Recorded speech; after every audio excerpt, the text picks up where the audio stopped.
The reception was loud, but all I could hear was the pounding in my chest.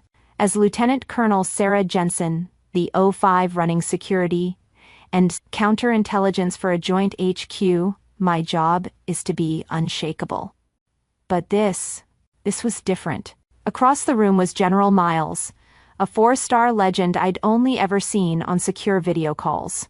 He was holding a glass of water, laughing with a few other senior officers, completely at ease after my grueling inspection. My feet moved before my brain gave the order. "Permission to speak freely, General." He turned, his full attention locking onto me. The laughter lines around his eyes vanished, replaced by a commander's focus. I leaned in, my voice barely a whisper. "Sir, the name you signed in my skiff access log. John T. Jensen. I buried my father, John T. Jensen, in 1991. Why did you write his name?" His hand froze. The glass of water in his grip visibly shook, and for a second, I thought he was going to drop it. His eyes, which had been so sharp, widened in disbelief. He leaned closer, his own voice dropping. "Colonel, I was testing the room's security protocols. I never dreamed I'd find his daughter running it. To understand how that one sentence detonated the lies my family had built for 30 years, you have to understand the phone call I'd had with my mother just 24 hours earlier. I was in my office, running final pre-briefs, when her name flashed on the screen. I picked up and introduced my mother, Elaine, a woman who has always treated my career and my father's memory with a weary, dismissive sigh. She knew about the inspection. "Oh, another dog and pony show," she'd said, her voice dripping with that familiar pity. "Don't you get tired of playing soldier, Sarah?" I gripped the phone, my knuckles white. "Your father loved his little games too," she continued, her voice a relentless drip of acid. "And look where it got him. A pine box and a folded flag before he was 40. Then came the real reason for the call. A cousin was in financial trouble. She wanted me to pull some strings, make a call. The usual request. It was the same one she'd made last Christmas and the summer before that, and, as usual, I gave her the same answer. "Mom, I can't. It's an ethics violation. It's against regulations." That's when she delivered the final blow. "You're just like him," she spat. "All secrets, all protocol, and for what? You're chasing a ghost, Sarah. You'll end up just as alone and just as forgotten." I hung up the phone. The silence of my office pressed in. My face was a mask of cold, familiar fury as I looked over at the small framed photo of my father on my desk. A man in a simple navy uniform. A ghost I wasn't even allowed to chase. I can still smell that Thanksgiving. It's always the same. Burnt sugar from the yams, the dry down of my mother's perfume, and this heavy, performative laughter. It always came from my Uncle Mark, my father's brother, a man who believed the loudest person at the table was the smartest. He'd wait until everyone had their plates, then he'd lean back, glass of cheap whiskey in hand, and start his favorite story. You know, he'd boom, "I'm telling you, your dad, Johnny, he always had his head in the clouds." He'd pause for effect, making sure all eyes were on him. All this clandestine, this, and classified, that, nonsense. He'd chuckle, a wet, dismissive sound. The man was a supply clerk. A good one, sure, but that's it. He just couldn't handle being average. So he made up all these stories to feel important. I just stare at my plate, my fork feeling heavy. I'd seen the pictures, the flag, but this was the narrative. This was the one true story my family agreed on.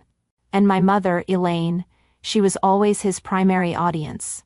She would nod slowly, her face a mask of practiced tragedy. "He was a dreamer, Mark. You're right." Her voice would drop, inviting pity. "He left us with nothing but those stories and a pile of debt."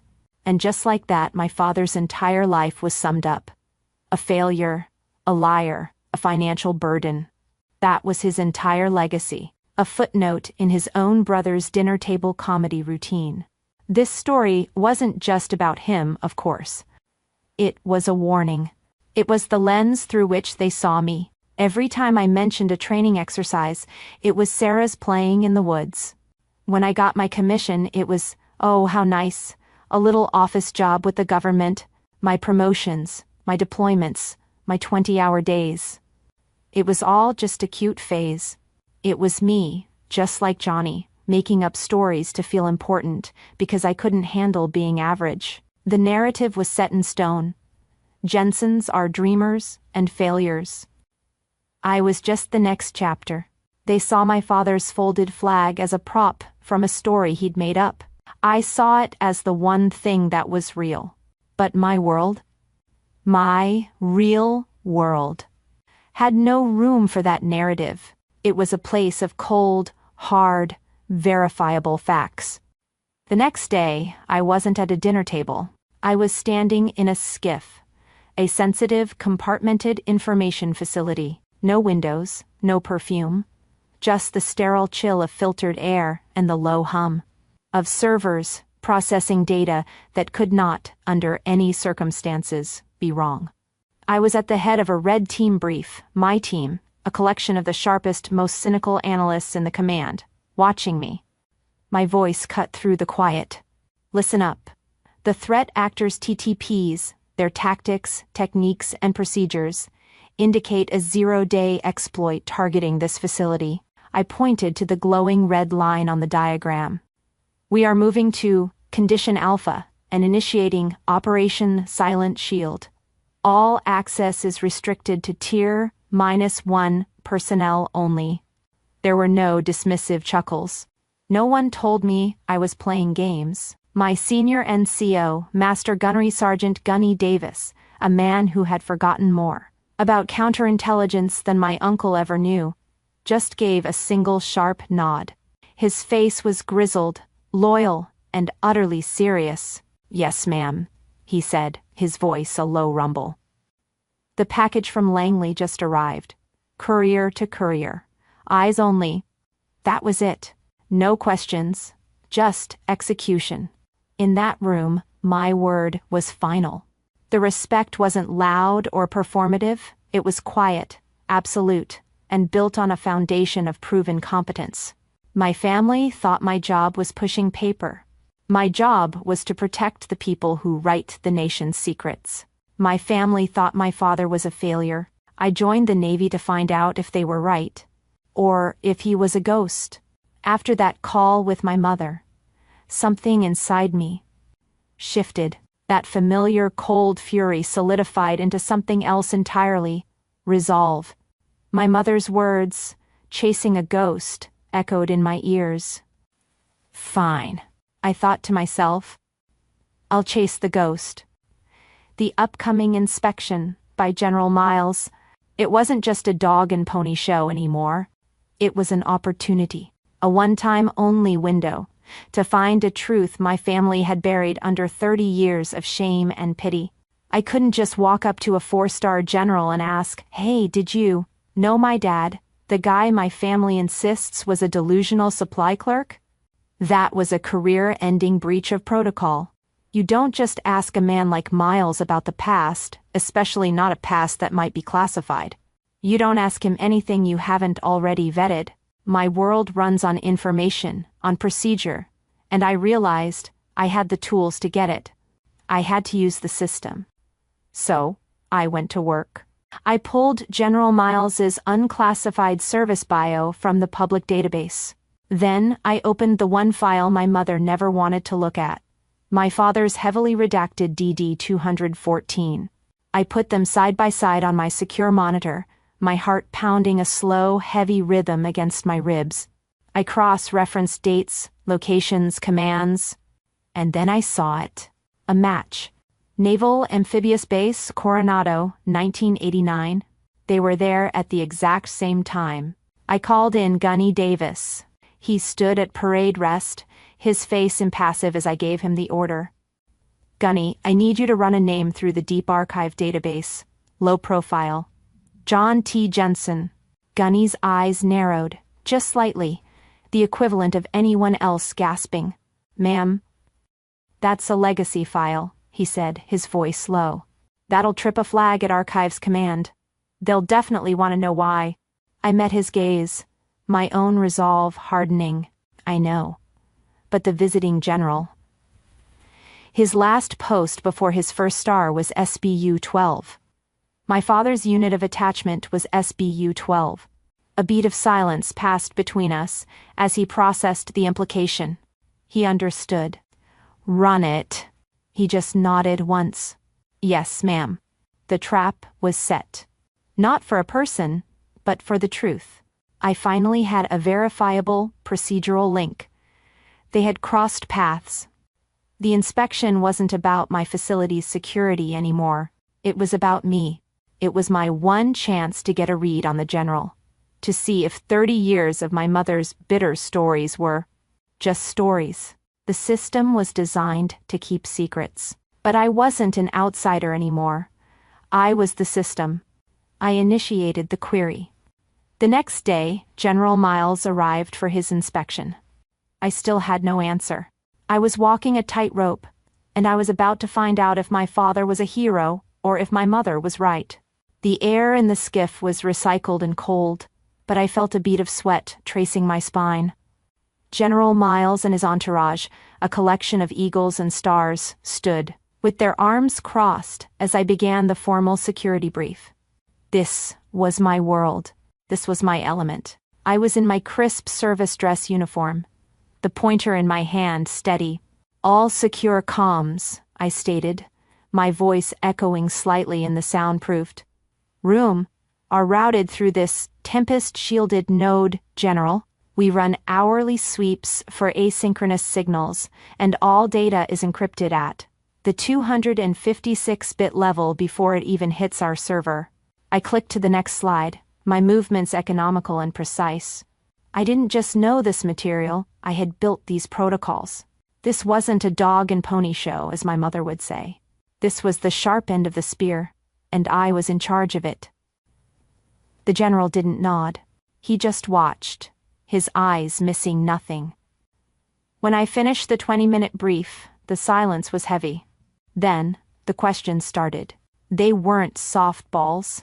He asked about our red team failure rates, the specific latency in our satellite, uplink, and the firewall protocols for a theoretical zero-day exploit.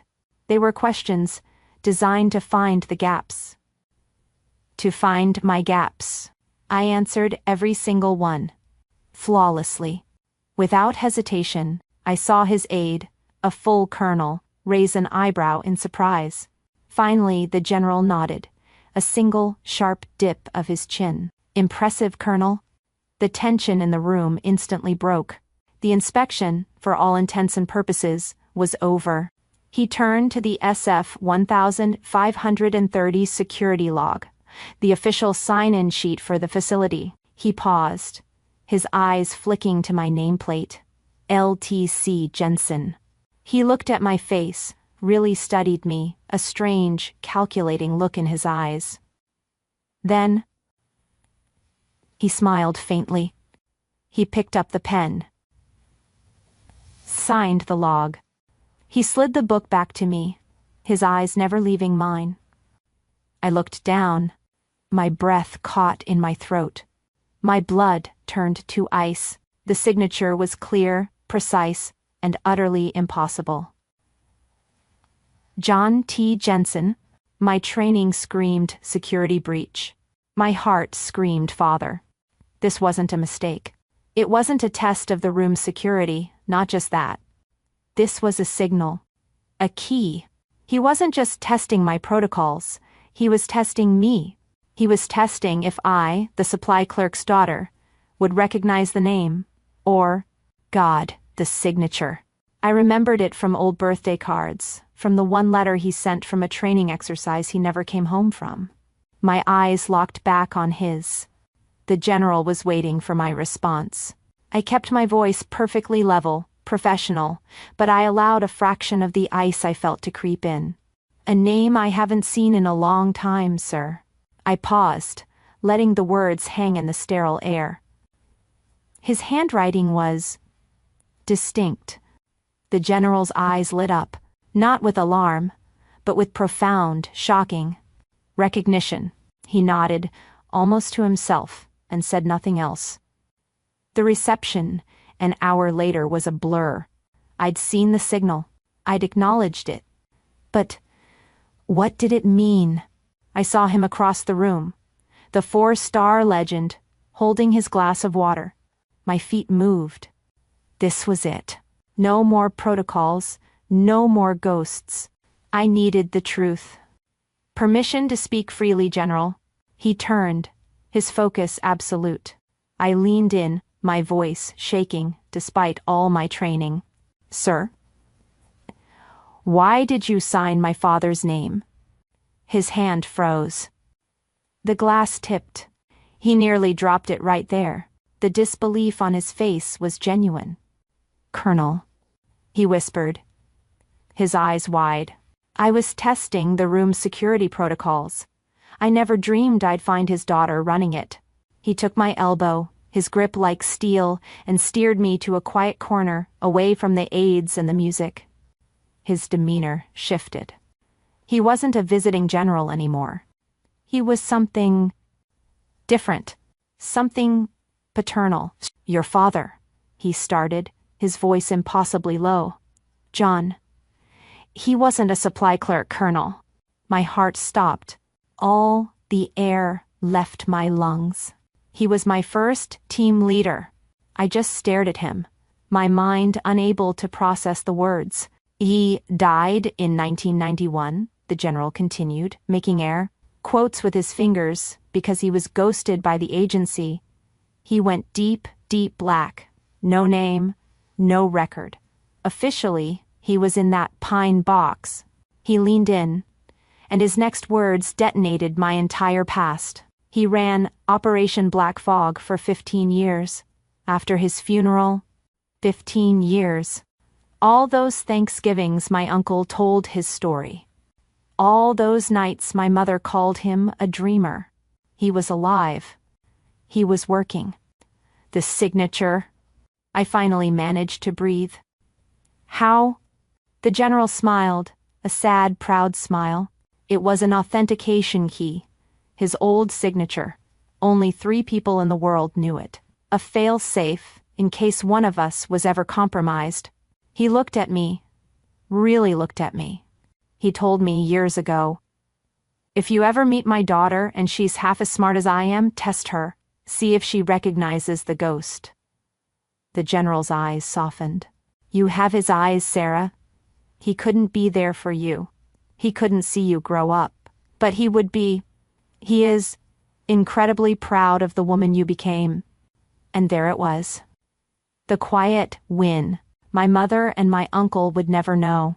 But in that moment, my entire life was recontextualized. My authority wasn't just my rank, it was my legacy. My father wasn't a failure. He was a hero. And my mother was just wrong. In 30 seconds, General Miles had rewritten 30 years. My father wasn't a man who told stories. He was a man whose story couldn't be told. I stood in my office, long after the reception was over. The silence was absolute, a stark contrast to the explosion that had just gone off in my life. General Miles was gone. The only proof he'd even been there was a simple, heavy challenge coin left perfectly centered on my desk blotter. It was matte black, with no unit insignia I recognized. Just a weight that felt heavy with secrets. I picked it up, the cold metal a grounding presence. For 30 years, I'd been the daughter of a sad story, a failure, a dreamer who died in debt. Now, I didn't even know who I was. My door chimed. It was Gunny Davis. He stood at ease, but his face was unreadable. He was holding a single, thin file. Ma'am, he said, his voice quiet. The deep archive query. It was denied. As expected. He paused. It came back level 9. Eyes only. But this attachment was authorized for your personal file.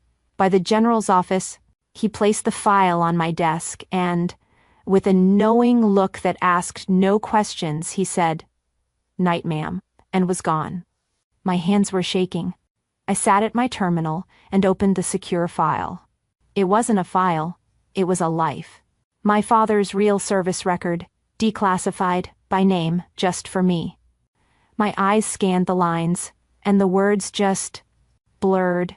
Distinguished Service Cross. CIA Director's Award. Commendation for Operation Black Fog.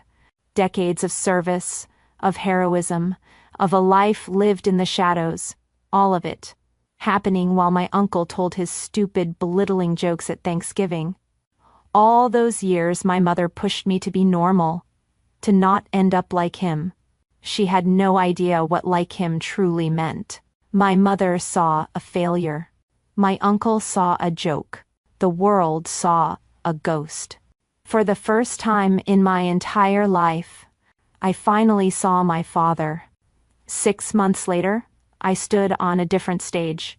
The air was thick with applause. "The President of the United States," the announcer's voice boomed, "has reposed special trust and confidence in the patriotism, valor, fidelity, and abilities of Lieutenant Colonel Sarah Jensen. In view of these qualities, she is therefore promoted to the rank of Colonel, United States Navy." I stood tall as 2 men approached. One was my commanding admiral. The other was General Miles. He took the full bird eagle insignia, and, with a smile that was more paternal than any I'd ever known, he pinned it firmly on my shoulder. He leaned in, his voice for me alone. "He would have been insufferable today, Colonel. So proud." I looked out at the crowd. My mother wasn't there. My uncle wasn't there. But in the front row, I saw Gunny Davis, his grizzled face split in a rare, wide grin. My entire team was beside him, whistling and cheering, my real family. The one forged in, sterile skiffs and late-night crisis drills. The one built on mutual, proven respect. This wasn't a dog and pony show. This was real. My new office was larger, the view better. I was neck-deep in a briefing packet when an email popped up on my personal account. The sender's name made my stomach do a familiar, tired flip. Elaine, my mother. The subject line just said, "Thinking of you?" I opened it. My heart rate steady. "Your uncle and I were just talking about your father the other day," she wrote. "We were remembering, and, well, maybe we were wrong about some things. I'd love to hear about your work sometime, if you're allowed to talk about it."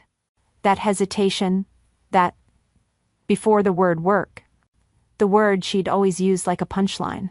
It had taken her 30 years to finally ask. I looked at the email for a long, quiet moment. 10 years ago, these words would have saved me. 5 years ago, I would have wept with relief. Today, I felt nothing.